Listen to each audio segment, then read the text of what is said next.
Conversations, and here we are again, our second week, and this is just really turning out to be something cool. Getting up at 5:30 in the morning Pacific is just awesome. I'm telling you. But I have to say, this is kind of my time in the morning. This is Heidi Ellsworth, Roofer's Coffee Shop partner, and I am here today to welcome our guest, Thea Dudley. Thea, good morning. So happy to have you here. Good morning. Good morning. I also want to introduce the other smiling face on the screen, and that is Megan Ellsworth. And we just came up with this name. Her title is Show Engineer. And Megan is going to help keep us all going in the right direction. And by the way, just for everybody out there, so they know, today is Megan's 22nd birthday. So happy birthday, Megan. I had to get that in. Okay. So Coffee Conversations is all about the conversation, and we want to hear from all of you. So we have a lot of people. I'm watching your names come up. I know a number of you. Hello. Thank you for being here this morning. And so what we're going to do is we want you to join the conversation with Thea. We have some questions that have come in earlier. We want to hear your questions about credit, collections, account receivables, all the things that can be really scary, but Thea makes it nice, funny, fun, and understandable. So that's really going to be important today. You're going to see over in your control panel, you'll have a place where there's a little hand there, and look, Jim Rizzo, you're already raising your hand. That is great. Thank you for that example. So we'll be calling on Jim Rizzo in just a little bit. And what will happen is Megan will send him or whoever raises their hand an invitation to be a panelist. And so if you want to be on webcam, talk directly with Thea, ask your questions, have a little conversation, tell us what's going on in your part of the country. That is perfect. If you're a little shy and you really don't want to be on webcam, that's okay too. Just put your question in the question box, and Megan will ask that question for you and let you know who it is. Let us all know who it is. So very important, we really want to know what's happening with you. So tell us your name, your company, where you're at, and kind of give us a little bit of a picture of how business is going and what you're seeing in your community, and then ask your question to Thea. So how does that sound, everybody? Sound good, Thea? Sounds good. Okay, so let's get started. So we're going to ask one of the first questions that came in already, and then we'll probably go, Megan, you go ahead and bring the folks in as we already have Jim there with his hand up. So Thea, here's the first question. Okay. How do you respond to stuff, I like that, to stuff like, we have been advised to freeze all outgoing payments until the state mandated emergency due to COVID-19 is over? Well, I have yet to read where a state has specifically said, don't pay your vendors or don't pay your workers. I would go back and ask, hey, I don't want to insult anybody. So can you show me in your state mandate where it specifically calls out not to release payments to creditors? And is this more, I'd kind of back it up to with, okay, so is this an internal situation where your company has decided they will freeze payments instead of, they want to conserve their cash? That's a whole different conversation. So yeah. I think you got to ask a few more questions. And I think one of the biggest things is you have to be prepared for some of the creativity, we're going to call it, during this time frame, because we're getting to see most companies are behaving well. What I'm hearing from a lot of customers is, listen, some of my customers are reaching out to me. They told me, hey, we missed a couple beats. It took us a while to kind of figure out how we were going to move forward. So we're getting checks out now. We're just a little behind the 8 ball. And then, so some of them are doing really well, but you've got your 80-20 rule where 20% of them are going to use this as an opportunity to not pay you and blame somebody else. I just want to kind of add to that, because I always think it's like, do unto others as you want done unto you, right? So, by paying, really figuring out and having good communications with your vendors and who you're going to pay. Same thing, have good conversations with your customers. And having a small business, Roofer's Coffee Shop, since this all started, we've been every day talking to people. How are you doing? What can we do to help? How can we make things better? So I think it kind of all goes around that direction too. Definitely. Okay, do we have any questions? We do have a question out there, it looks like. Should I invite James to join? That would be wonderful. Let's get him on. Happy birthday, Megan. Thank you. You have just been sent in a request to open your webcam if you would like. Oh, come on. Come on, Jen. Let's see ya. Oh, boy, that's terrible. I'll hold it together. I'll pull it together. It's not as early as it is there. But Thea, how are the credit bureaus acting these days? I mean, what are they saying, and what's their long term? You know, what are they thinking for long term with the credit situation that's going to happen? Well, you know, one of the groups I've been in contact with a lot is D&B, and so what they're offering is any business that will send in, hey, send us your AR. We'll do it's a Corona health scan. Hang on, I've my Corona health scan of your AR and send it back to you kind of with a breakdown of here are the customers that are most at risk based on the predictive scores. Awesome. So that's one thing that I really heard was happening that I appreciated. And normally D&B has a reputation in the past for being very corporate minded and maybe not as friendly, and okay, they're very dollar driven. So for them to come out and really start doing some of these things was great. And if you need help connecting with someone at the D&B offices, let me know, because I'm sure if you just call in, you're going to get their customer service line. I'm not sure what kind of, I don't ever call them. I have a couple contacts there. I'm happy to help any of our roofers out there that their businesses need something like that. You can send it to Heidi or Megan or I, and I'll get it over there and have them contact you directly for it and step out of it.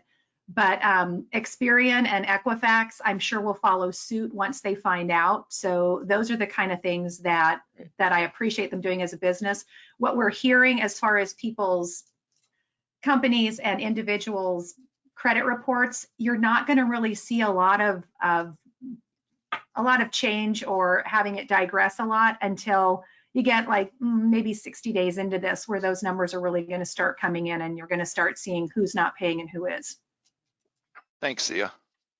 Hey, Jim, before you leave us, tell us a little bit what's happening in your area, the Midwest. I know you're talking to a lot of customers out there, and yeah, quite a bit. I mean, they're, you know, very positive. I mean, the guys that I'm talking to every day are they say they've got a lot of work. They have had some postponing of projects, of course, but a lot of them say a lot of work. We're mostly in the repair side, as you know, with our technology. So their repair guys are still out there doing it, you know, type of thing. So it's been very positive. We've been very blessed with it being positive for us as well. So that's good to hear. That's great. That's what we keep hearing. And you know what? I just realized, I know a lot of people read this on the website, but just so everyone knows, first of all, Jim is with Java Technology. So Jim, you didn't introduce yourself. I just want to make sure everybody knows that.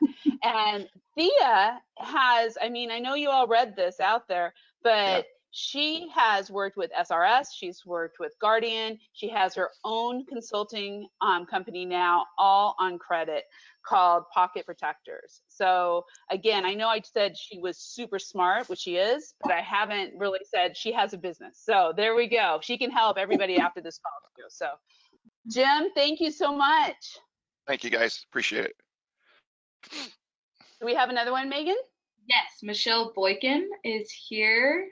1 second. There we go. You are unmuted, Michelle. Hi. Happy birthday, Michelle. Megan. Thank you. So I have a question. I know each state is different, but are you seeing any changes in lien rights and just, you know, kind of requesting lien issues with, you know, courthouses being closed and you know, some other government agencies not working? Are there issues with getting liens or protecting your lien rights? I don't know that there are issues so much with the actual courts. States haven't done anything to change it, and you probably won't see any changes with state legislations. A lot like in hurricane, when you have that hurricanes that hit, I think Katrina and Sandy, they did a couple of things that altered some state mandates. But as a whole, because it's state by state, you'll have to wait, and I'll have to wait and see how the state legislation rolls out and what they put in place. Unfortunately, when they do that, it usually takes years to get through, and then you have to kind of navigate that. The best advice I've been hearing from attorneys and lien services across the country is don't wait till the last minute. And so my rule of thumb is a 2-week window. If I'm within 2 weeks of the lien right, I'm going to slam that. I'm going to either preserve those lien rights any way that I can, whether that's filing or just putting on notice and then watching those timelines.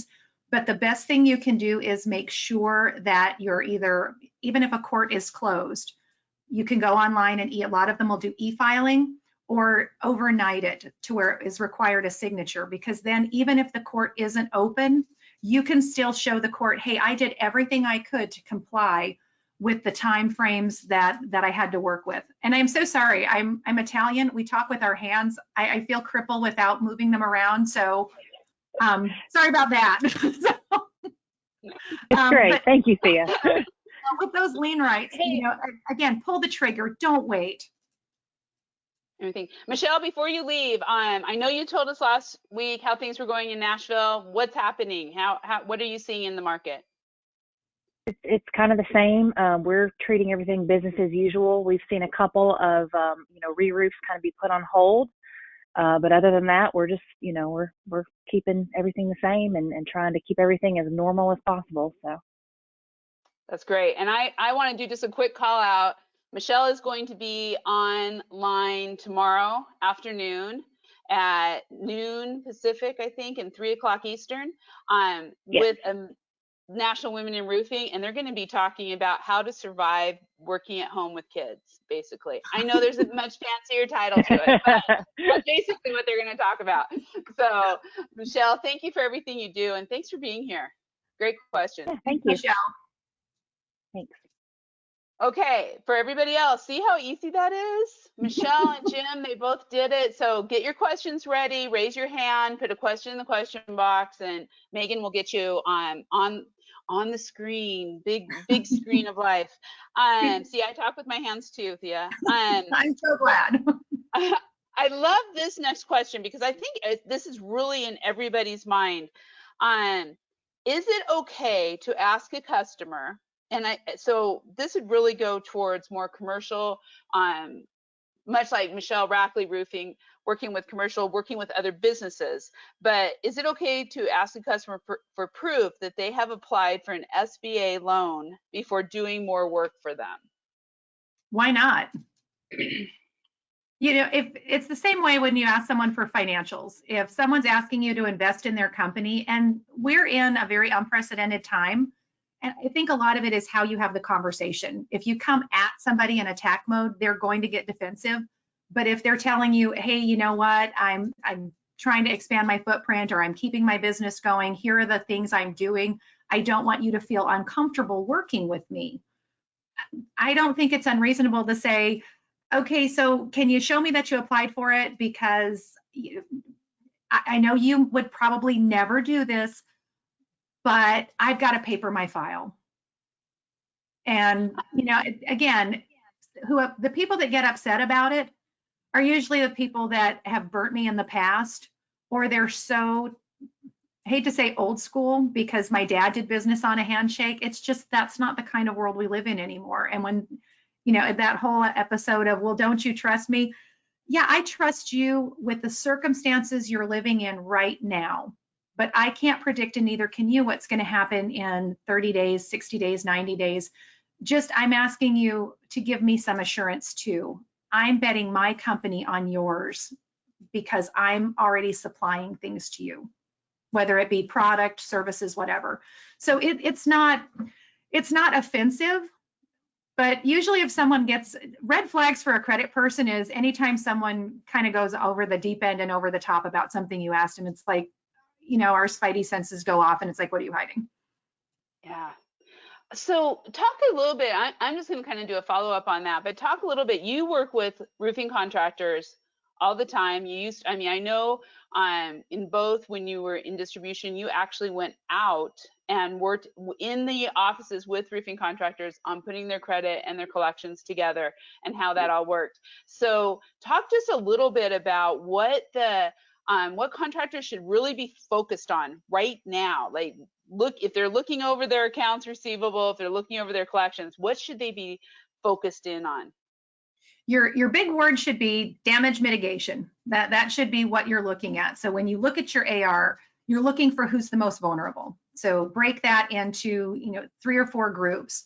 Who's typically your squeaky wheel guy that he just squeaks by all the time, and you're never sure in a good year that you're going to get paid for him from him. And then start breaking it down from there. Who's your mediocre guys, and then who's your guys that usually always pay on time. Those are what you're looking for. Who's your most vulnerable? And then how do you shore that up? And where are you going to choose to put your company's resources? And you have to make some hard decisions. And that's where credit and sales sometimes don't always see eye to eye. And I see a lot of owners fall into this trap where, well, Thea, he's a really great guy. I've known him a really long time. I don't think he'll ever burn me. I've been burned by a lot of people I didn't think would ever burn me, that I had sold to for a long time. And what it came down to, and I saw this a lot in the Great Recession, and then when we had the blip in the 90s, and the comeback was always, hey, it was, Thea, I didn't expect it to go this way. All of these things happened. If you don't secure your lien rights, if you don't make choices of where you're putting your money and your resources and having those tough conversations, that's when you're going to get burnt. There are very few true crooks in the industry. I mean, don't get me wrong, there are some, but they're very few. Very few people come with the intention of burning you.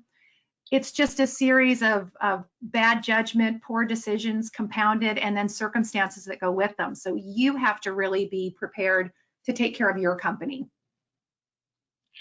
Perfect. So beyond the having the conversations, talking about it, being upfront, having your liens, what other things can companies do to kind of get proactive, to be a little bit ahead of that curve? Well, if you haven't been being proactive till now, you're already behind the curve. So let's not delude ourselves that you're going to play catch up. When this is over, we'll have some classes on how to not get stuck going, oh my gosh, this is what my AR looks like. Because that's usually when I go into, it doesn't matter if it's roofing, insulation, drywall, paint, HVAC, whatever it is, it's usually the same view. You've got your FOBs, your friend of the boss, and those guys are typically never your friends, because my friends don't do me that way. They don't treat me that way. My friends pay me. We live up to our agreements. So when you're looking at what you're doing now, because everyone's got a little bit of time, a lot of people are working at home. So some of your teams have that opportunity to go, okay, let's start going into our customer base. Let's start pulling our files. Let's start pulling some credit reports on these guys and tracking them. Let's sort through them. Let's put people on some promissory notes if we need to. You want to treat anything over 1,000, I try to put a promissory note to, just because it makes it more real to someone. Just saying, hey, I got you on a payment plan. I want you to true it up. I want you to see it in black and white. Even if I can't get you to do a UCC with it or some other form of security, I want you to see this in black and white looking at you, and that you've recognized it as a commitment. And then if we ever end up in court, you've already agreed to the amount of money that it was, so we're not fighting about that. And I say, when you do a prom note, don't lose lien rights. So if you're stretching that out over the course of missing lien rights, you're going to have to deal with that and make some decisions on what you're going to do. So lien rights are probably some of your strongest right now, and then digging into your contracts is probably the other. For those of you that are contract based, those are a big thing right now, and that's the false sense of security that I'm seeing and hearing unilaterally is, well, it's COVID. And that's not an excuse not to follow up your contracts. Everybody's great in a crisis. They're absolutely not great after the crisis, and everybody's pointing fingers of why a project went south. Wow, that's good. Megan, I think you have some folks. Yeah, we have Brian here with a question. Oh, boop. Hello, Brian from Duralast. Brian, you're just got invited to be a panelist. How you doing? We're doing Brian. great. Thank you for All right. being here. Got a couple quick questions. Are you seeing more contractors trying to go after lines of credit right now at a cheaper interest rate rather than, trying to finance it through the distributors or the manufacturers? With finance charges, so most distributors and manufacturers have finance charges after 30 days. They tend to run a little bit higher than it seems like certain lines of credit are right now. Do you see contractors going after lines of credit? Because I think the SBA loans are only forgiven if you use it towards payroll, not necessarily material purchases, I believe. I'm not positive. Maybe you could define that if you happen to know that. But the SBA loans really wouldn't pay off their debt to manufacturers or distributors, but rather for their payroll. So in the absence of that, do you see a surge in lines of credit right now to possibly take care of that debt? Sadly, I have not seen a lot of roofers go after, the ones that I've talked to haven't really considered going back to their banks or going after those SBA loans. They're more pushing back on their manufacturers to go, hey, can you give me another, 30 or 60 days? Or, hey, I can pay you on time, but will you sweeten the pot a little bit? Or can I have an extra 30 days, but no interest, no interest charges? And there is a revised guidance issued for small business loans, and they have a really great breakdown.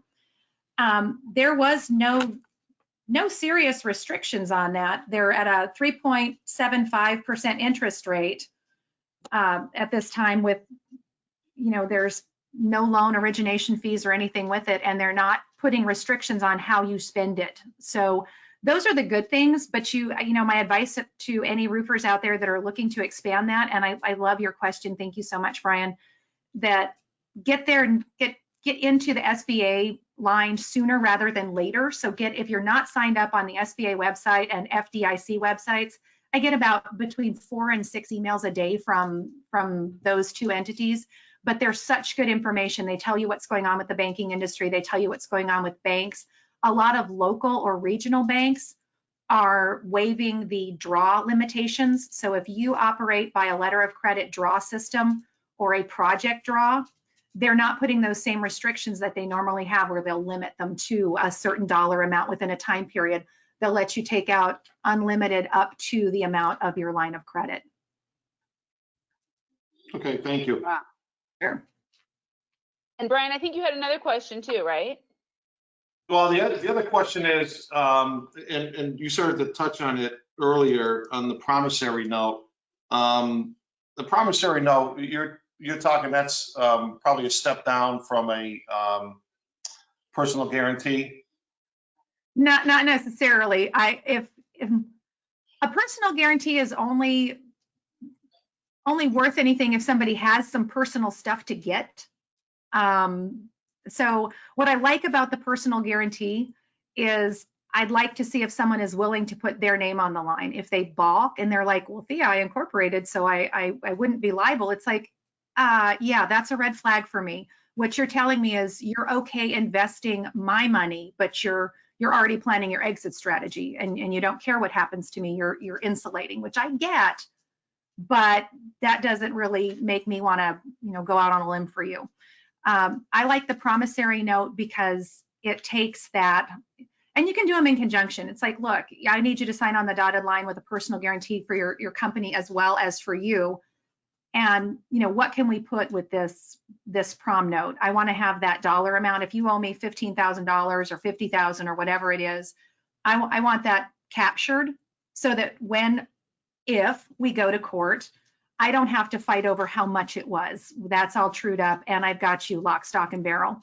If we're going to try to do this and you want me to extend you credit and give you a very low interest loan for your business, then let's make the playing field fair. I'm uncomfortable, you should be uncomfortable. Now we're both a little uncomfortable.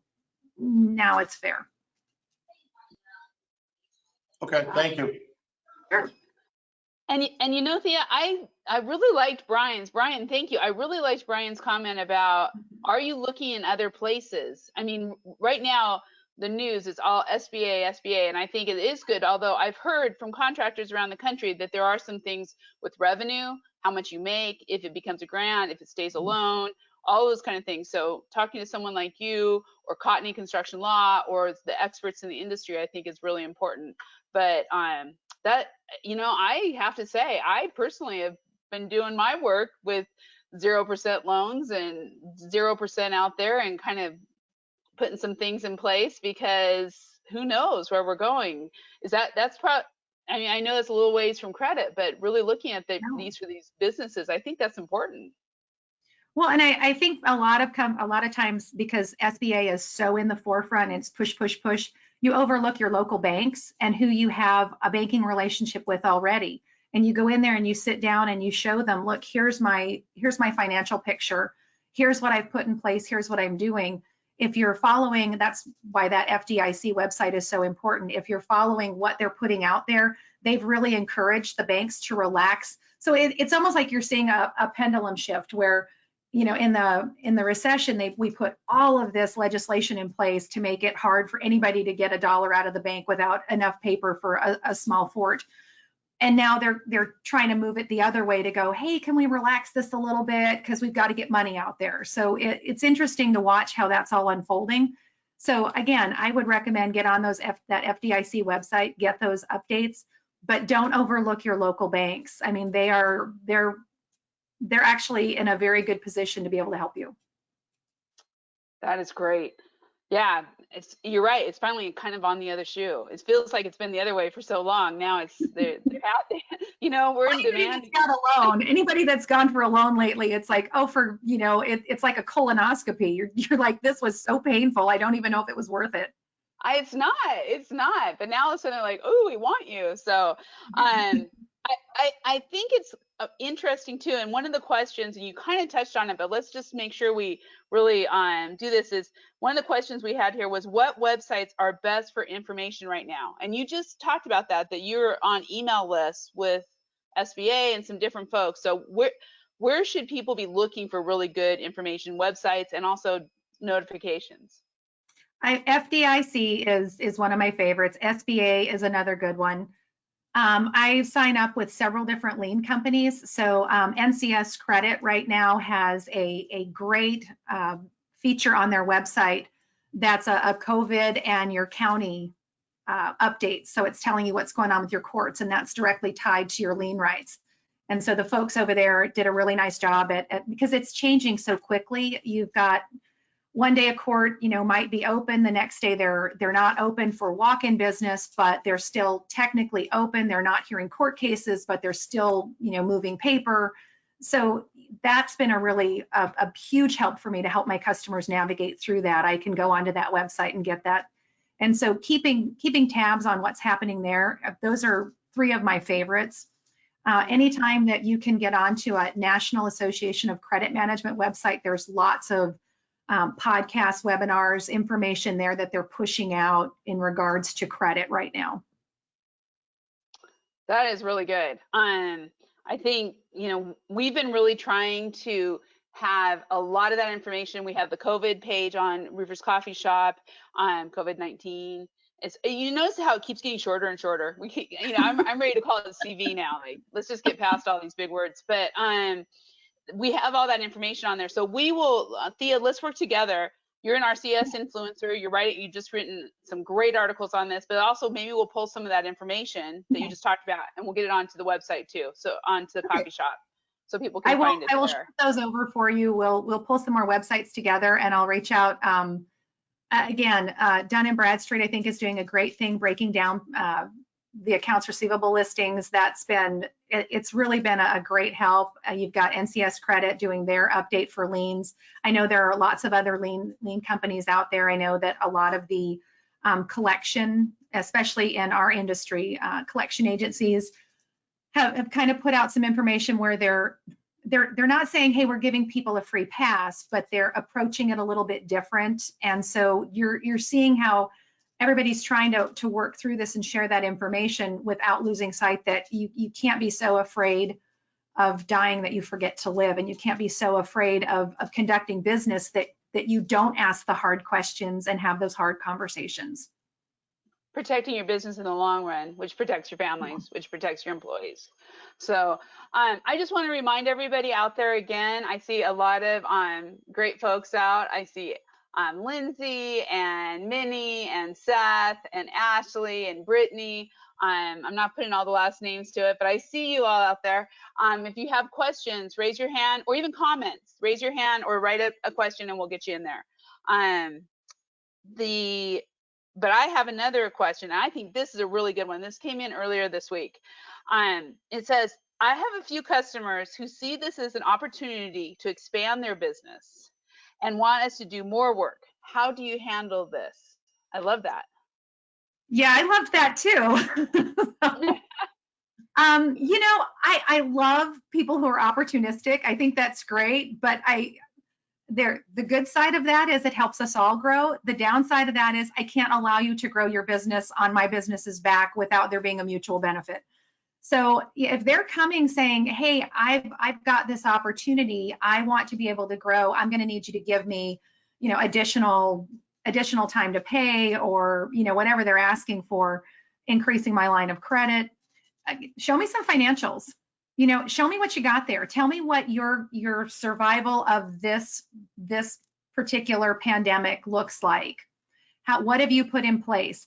It's not a free pass to just go, well, you know, if you don't want my business, someone else will take it. It's like, hey, I may want someone else to take it because I don't need you to bankrupt me. So again, I want to be supportive of my customers, but at the same time, if you're asking me for something, you're going to have to be prepared, you know, to work with me. And I don't think it's unreasonable to go, well, how much are you looking for? You know, if we're talking about 5,000, that's really not a lot to put on the table. But if we're talking about, you know, getting into 20, 30, 50, 300, 400, 500,000, I need to see some financials. Let's talk through this and let's talk what your cash flow looks like, because I can take a look at your financials and go, okay, yeah, no, we're going to be friends, but we're going to be distant friends. Yeah. Or no, well, great, come on over. Yeah, for roofing contractors, this is going to be a really interesting time too, of looking, like if you're a commercial roofing contractor, looking at the business they're in, right? If a hospital is calling you, it's probably a good bet to take that as a, you know, continue to work with them with everything that's, you know, but I just, my heart goes out because I kind of think about how are restaurants and retail and everybody else working, but yet on the other side, there's manufacturing that's just booming, trying to get things out. So it's really, you got to kind of, that communication is so important. And then, you know, that's a big thing there, that most roofing contractors aren't used to going back to either the owner, the GC, the project coordinator, whoever it is, and saying, hey, can I see your financials, or can we talk about the financial part of it? Because most of those guys are used to getting a contract and going, whoop, whoop, I got the work. And now it's like, well, now wait a minute. Why aren't you, you know, who do you normally work with? Why am I the most attractive to you at this time? You know, how many others have you put this bid out to? Again, why am I the lucky one? Sales always thinks it's because they're super charming. Credit always thinks you just got cut off somewhere else. So, you know, there's a little bit of jadedness, but show me, you know, you're going to have some different conversations than just business as usual. Because again, this may look great on paper, and everybody's great in a crisis. They want to work together. They talk through things. You know, hey, we're all in this together. I'm here for you. It's when you start to get into the tail end of it and come out of it that the knives come out, and you start seeing the project went south, or here's what I'm back charging you, or here's what you didn't do and you didn't follow the letter of your contract, and now I'm going to back charge this not out of you, so that you end up paying for having done the work. So not only did you pay for the product, the labor, but now you're paying a ton of back charges. So was that really such a great deal because you were afraid to ask a question? Yeah, That is, and okay, so let's take that, exactly what you just said, and let's put it towards the residential roofing contractors out Okay. there, right? So now you're dealing with homeowners, you're dealing one-on-one. What should I mean, it's kind of that same thing. Why are you picked? Are you getting caught? How's that going to work?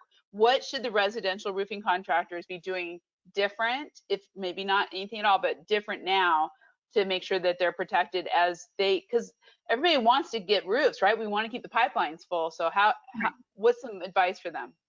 Well, if you've got the residential re-roof happening, most of that money is you either pay up front or you pay the majority of it up front with a small bit on the back. And you've also got insurance money that comes in from that as well. So there's a couple of things going on there. I would be cautious just to make sure that you're having those conversations with the homeowner and document it, even if you have to put like a little handwritten note on your proposal or your contract with the residential project. Like, look, this is the time frame we think we're going to be able to do it in. However, I can't control what the state's going to do. Now, I think there's 6, I could be wrong, there's 6 states right now that have deemed construction non-essential. Is that correct? Pro Sales Magazine has a really great map showing who's been, even if it's construction, that they deemed non-essential. So that's I'll see if I can get a copy of that and get it over to you guys for the website. But watching to see what's considered essential, what's not. I've had different customers I work with call and say, you're never going to believe this, but all the homeowners that are working at home or sheltering in place on their daily walks are now taking pictures of people on roofs or guys installing the showers or whatever they're doing in different construction where they're not staying 6 feet apart or so not only do you have to worry about OSHA, but now you've got your auditors doing their receipts going through saying you're not 6 feet apart on this roof, you're not following the state mandates. And those are the kind of things that you have to be aware of, that it's, look, if I want to be sure that if I have to pull my crew off for whatever reason, we'll take every precaution we can, but there might be some delays we can't foresee. That's really good. You know what? I just talked to a general contractor this last weekend. He called it job site perception, and that there's this perception of all these people on a job site working, not being far enough, not having social distance, or just the fact that they're working, like that's not fair. Why are you working and I can't be working? And so they are like very focused on what is the job site perception. How do Toolbox talks about it, the whole 9 yards. So it's really true. It's happening. It's really kind of sad. I mean, I hadn't really thought of it, but those were things that were coming up. And so residential is not the residential companies I work with, those that have either a remodeling side or they do a lot of residential work, actually are busier now than they've ever been because people are at home and they're getting some of these projects off their list, which is contrary to what I'm hearing on the news saying everybody's panicked and not spending any money. It's like, well, they're spending, but it's maybe not on, it's like, I don't need to go shopping for shoes. I think I've worn the same pair of tennis shoes for 2 solid weeks. So, it's not like we're going anywhere. No one's seeing you. And you're choosing. But that paint looks a little old. Well, I haven't broken down a yoga pants every day, so we still have some decorum. But those are the kind of things that I'm hearing, is that residential is still going pretty great guns. On our street alone, 2 new houses broke ground this week, and we've had crews out there nonstop. So you are seeing lots of that still going on. I think depending on what part of the country you're in, I live in the South, and it's a little more, I'm in a more rural community. So, it's almost a business as usual here without hair salons. Yeah, dang. I know. Gonna get rough here pretty quick. So along that lines, a lot of distributors and other folks, but I know there's some pretty large distributors and manufacturers who are helping their contractors by offering financing services. So they have, where the homeowner, residential contractors can offer financing, get their money right up front. Anything on that level that contractors should be wary of or have considerations about? Just ask questions, because everybody, it's just like hearing about, the bill that passed. Every American's going to get $1,200, and then you start reading it and it's like, that's not quite true. And then you start reading the fine print. Then you're like, okay, it's 2.1 trillion, but here's how much money's actually going to taxpayers. So anytime someone offers me something that sounds like too good to be true, you got to ask some questions, even from your manufacturers, because their hearts are all in the right place and everybody does want to help. But it's like, okay, tell me what this looks like and for how long and at what rate, and what are the parameters and to what dollar amount. You've got to ask those questions. What are the expectations? Because this is new for manufacturers too, and they really do want to support. And that's one of the cool things, is that you've got manufacturing in our industry has not been impacted a lot, to my knowledge. All of the plants that I know are still up and running. They're still doing a great job, and they're still getting product out there. So, those are the kind of things where everybody wants to help, but you got to know exactly what that help looks like, and you have to work through it. And so if you're looking at that financing, ask some more questions behind it. Yeah, in fact, that's perfect. Go ahead, Megan. Does Karen want to come on? And so Karen Edwards, our editor, she just sent a note up a chat, and I'm not sure if she's coming on or not, but it was right to our point where she said GAF just announced 0% interest and 0 payments for 6 or 12 months through their Smart Pay program. Oh, there she is. Good morning, Karen. Oh, it's this camera. I never know which camera it's going to be. Yeah. So I have a contractor that I work with, and they're GAF Master Select, Master Elite, and they shared that information with me. It came out in an email that they can now offer their homeowners 0% interest and 0 payments for either 6 or 12 months through GAF Smart Pay financing. I believe it's Green Sky is the company, but that's huge, because your roof doesn't know if you're not getting a paycheck, right? And you don't want to put off, if you need a new roof, if you can put that off payments for a year, that's, by then we're going to be back to normal and having that regular income again. I think that's pretty huge. No, that's great, Karen. Thank you.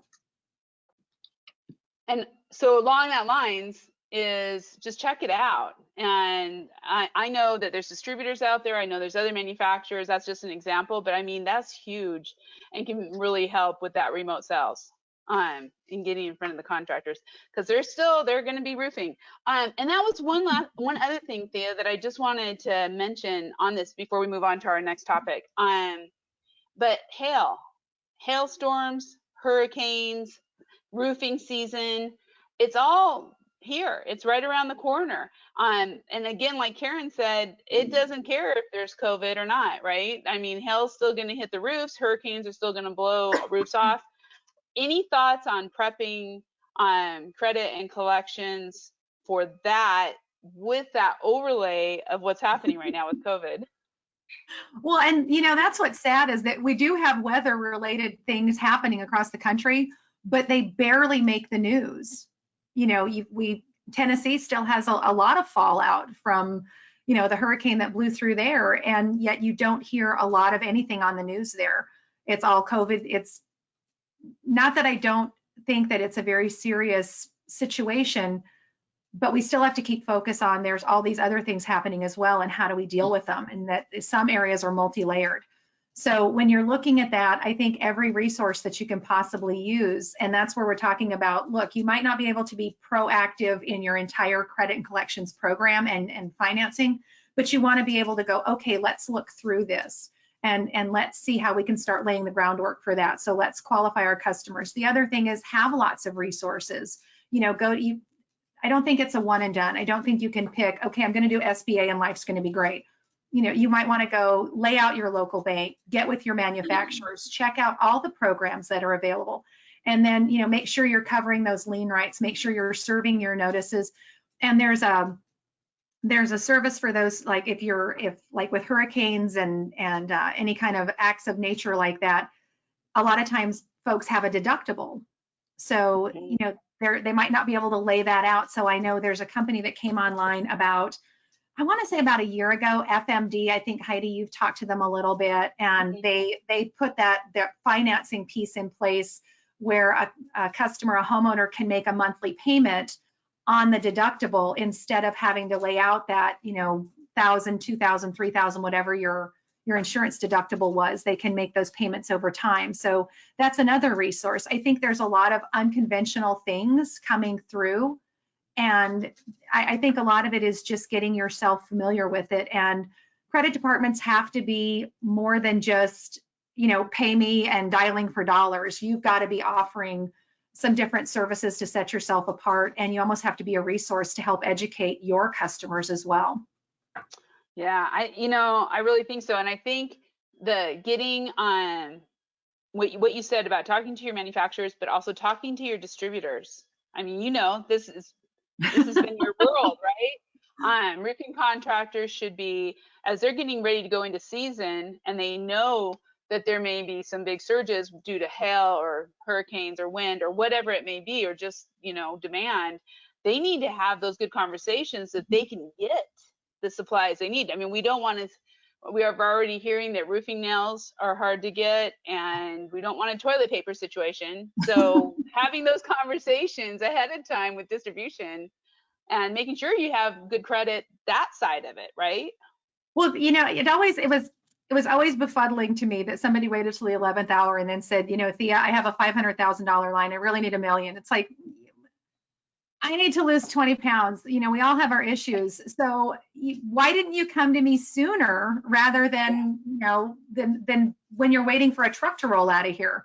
So that's that kind of thing where you need to do a little prep work. You need to call your credit manager and go, listen, we're in a hurricane or tornado type area. We already have some things that are stretched. I need to sit down with you and talk about what we can do. Can you work with me on terms? Can you work with me on a credit line? Because anytime I extend terms to you, now I got to figure out what to do with your credit line, because if you were rocking $100,000 or $50,000 credit line and I give you an extra 30 days, guess what? You're going to need extra money on your credit line, because now I've just moved the problem from one column to another. It's not about the dollars, it's about the time, or it's not about the time, it's about the dollars. So all of that is related. So if you don't have a good conversation, and as a credit manager, there's a lot of things I can play with and mess with, all legally, that, you know, nobody's hiding anything, but that we can do to help support you. But it's how we're having that conversation. If you call up and name call me, it's probably not going to go well. Yeah, no.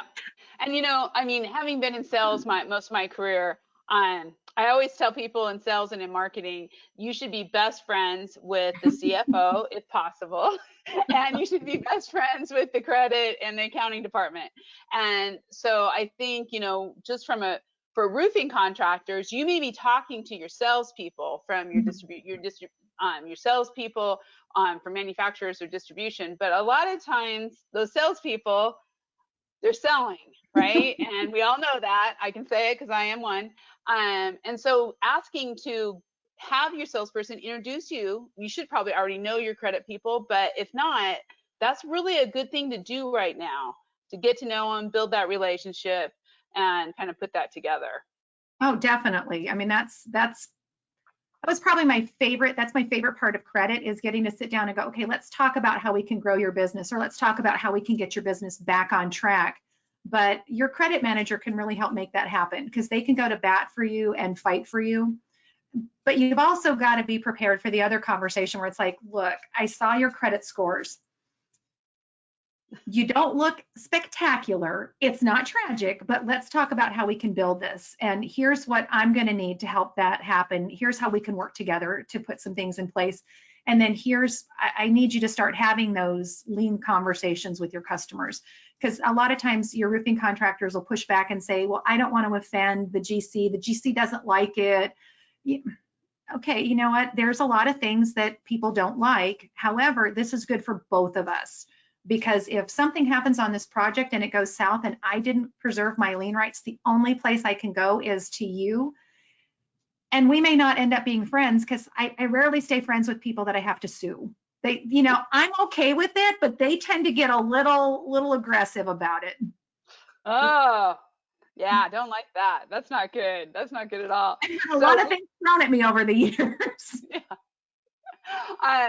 So we have about 10 minutes left, 9 minutes left. So I just want to make sure if anybody out there has a question for Thea, now's the time. Raise your hand, put the questions in the question box. Because I have one, well, I don't know, we may go through this more than just one, but there's one that I want to talk about that everyone is throwing around this term. And yesterday some people were talking about it and I was like, I wonder if people really even know what this means. And that is, let me see if I can say it, force majeure. Is that right? Force majeure. Yeah, it's a French word. Yeah, and it's the question is, what if a customer uses force majeure clause on you to keep from paying? So first of all, what the heck is it? And second of all, what should they do? Well, force majeure just means that it's delay for unforeseen circumstances, but that's so undefined. I mean, it's so broad. So literally, you can try to squeak anything in there. What it comes down to is what the courts decide to do. So the best thing that you can do is to go through your contract. So, I pulled a couple of contracts I've worked with in the past because I have customers that send me their contracts and I get to read those and make from a contractor standpoint, these are things you want to address or take out. And force majeure in AIA, they don't even put force majeure in there. They just call it unforeseen circumstances. It's usually private contracts that have that. But everyone thinks, well, it's force majeure, I don't have to do anything. No. You still have to listen to what's in your contract. You still have to read that, stuff like notifying the GC or the owner because you weren't able to continue work. You've still got to serve your notice to owners. You've still got to deal with the delay for time. You still have to document. You still have to paper it because, again, everybody's awesome in a crisis.